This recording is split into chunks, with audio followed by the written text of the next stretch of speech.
കുടുംബം രക്ഷപ്പെടുത്താൻ നമുക്ക് സാധിക്കുമെങ്കിൽ അത് തന്നെയാണ് ഇന്ന് ഞാൻ ചെയ്യുന്ന ജോലി.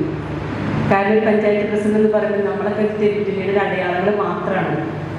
സ്ഥാനങ്ങളെല്ലാം ഒരുപാട് സ്ഥാനങ്ങളൊക്കെ ഉണ്ടെങ്കിൽ പോലും ആ സ്ഥാനങ്ങളിൽ നിന്നുകൊണ്ട് നമുക്ക് താഴെ തട്ടിൽ കിടക്കുന്ന ആളുകളെ ഉയർത്തിക്കൊണ്ടുവരാൻ നമ്മൾ ചെറിയ അടയാളങ്ങളായിട്ട് അവരിലേക്ക് എത്തുന്നതും മാത്രമാണ്. അതിൽ ഫസ്റ്റ് പറയുന്നത് അഴിമതിരഹിത ഭരണം. നമുക്ക് ചെയ്യാൻ പറ്റും, നമുക്ക് കിട്ടുന്ന കാര്യങ്ങൾ നമ്മുടെ ജനങ്ങളിലേക്ക്, ഏറ്റവും അർഹരായ ആളുകളിലേക്ക് നമ്മൾ എത്തിക്കാൻ നമുക്ക് സാധിക്കണം. അതിനൊരു വഴിയായിട്ട് നമ്മൾ ഓരോ അടയാളങ്ങളായിട്ട് നമ്മൾ തീരുകയാണ്. തീർച്ചയായിട്ടും അത് ഈ പ്രസ്ഥാനത്തിൻ്റെ വളർച്ചയുടെ കയ്പമണ്ഡലത്തിൻ്റെ തുടക്കമായിരിക്കും. കാരണം ഇപ്പം ഞാൻ വരുമ്പോൾ ചേച്ചി പറഞ്ഞു എല്ലാവർക്കും പേടിയാണ്, നമ്മുടെ പ്രസ്ഥാനത്തിലേക്ക് വരാൻ പേടിയാണ്. എന്തെങ്കിലും പറഞ്ഞു കഴിയുമ്പോൾ നമ്മുടെ പഞ്ചായത്തിലേക്ക്, ഇവിടെയുള്ള പഞ്ചായത്തിലേക്ക് ചെല്ലുമ്പോൾ, എന്തെങ്കിലും ആവശ്യത്തിലേക്കായി ചെല്ലുമ്പോൾ അവിടുത്തെ മെമ്പർമാരോ മറ്റുള്ളവരോ നമ്മൾ ചെയ്യുന്ന കാര്യങ്ങൾ നടത്തി തരാൻ വിമുഖത കാണിക്കുമ്പോൾ നമുക്ക് ഉണ്ടാകുന്ന ബുദ്ധിമുട്ട് അതൊക്കെ ഓർത്തിട്ടാണ് എല്ലാവർക്കും പേടിയുള്ളത്. അതിലെല്ലാവരും ഞാൻ എടുത്തു പറയുക, എല്ലാവരും ഒരു ദിവസം ഒരാളോടെങ്കിലും സംസാരിച്ച് നമുക്ക് അവരെ കൊണ്ടുവരാൻ സാധിക്കുമെങ്കിൽ അത് നമ്മുടെ പ്രസ്ഥാനത്തിൻ്റെ പാർട്ടിയുടെ വിജയം തന്നെയാണ്. ഞാൻ ഈ നാട്ടുകാരിയാണെന്ന് പറയുമ്പോൾ കൊടുങ്ങല്ലൂരിയാണ്, പക്ഷേ 2006 ഇവിടെ പോയി. പക്ഷേ എന്തോ ഭാഗ്യം കൊണ്ട് നമ്മുടെ പ്രസ്ഥാനത്തിൽ നമുക്ക് എത്തിപ്പെടാൻ സാധിച്ചു. ഇന്ന് അഭിമാനമാണ് തോന്നുന്നത്. കാരണം നമ്മുടെ പഞ്ചായത്തിലെ സാറ് പറഞ്ഞ പോലെ നമ്മുടെ പഞ്ചായത്തിലെ കോടികൾ ബാക്കി ഇരിപ്പെടുന്ന് പറയുന്നുണ്ട്. ആ ബാക്കി ഇരിക്കുന്ന സത്യം തന്നെയാണ്, അത് തർക്കവും വേണ്ട.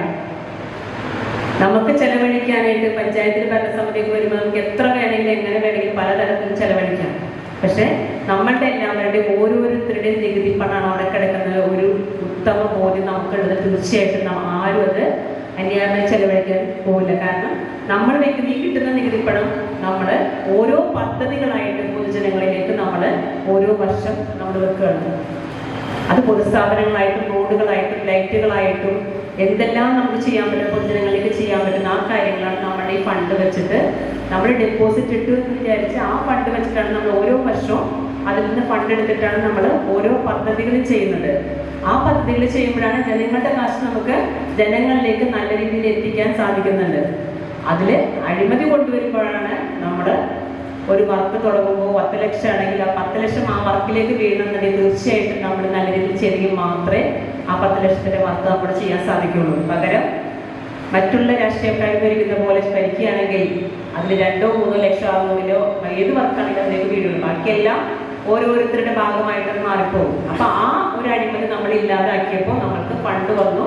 അതോടൊപ്പം ജനങ്ങളിലേക്ക് നമുക്ക് ഓരോ കാര്യങ്ങൾ ചെയ്യാനായിട്ട് സാധിച്ചിട്ടുണ്ട്. തീർച്ചയായിട്ടും നമുക്ക് അഭിമാനിക്കാം. നമുക്ക് അഴിമതിരഹിതമായ ഒരു ഭരണം കൊണ്ടുവരാനും അതോടൊപ്പം തന്നെ ഈ 10 വർഷ കാലയളവിൽ ജനങ്ങൾക്ക് വേണ്ടിയിട്ട് സേവനങ്ങൾ ചെയ്യാനായിട്ട് നമ്മുടെ കയ്യിലില്ല, നമുക്ക് കിട്ടുന്നത് ജനങ്ങളിലേക്ക് എത്തിക്കാൻ, സാധാരണക്കാരിലേക്ക് എത്തിക്കാൻ നമ്മൾ ഓരോരുത്തർക്കും സാധിച്ചിട്ടുണ്ട്. അത് നിങ്ങൾ ഓരോരുത്തർക്കും സാധിക്കണം. അതിന് വേണ്ടിയിട്ട് നമ്മുടെ ഭാരവാഹികളോടൊപ്പം ഇവിടുത്തെ ഭാരവാഹികളോടൊപ്പം എല്ലാവരും കൂട്ടായി പ്രയത്നിക്കുക. വർഗീസ് സാറ് അതിൻ്റെ പുറകെ ചുക്കാൻ പിടിച്ചുകൊണ്ട് വർഗീസ് സാർ അതിൻ്റെ പുറകെ ഞാൻ ചോദിച്ചു, സാറിന് കഴിഞ്ഞ ദിവസം ചോദിച്ചു, സാറത് എങ്ങനെ നടക്കുമെന്ന് ചോദിക്കും. കാരണം കൊടുങ്ങല്ലൂർ മണ്ഡലം ഇവിടെ കൂടി എങ്ങനെ സാറിന് മാനേജ് ചെയ്ത് പോകുമെന്ന് ചോദിച്ചു.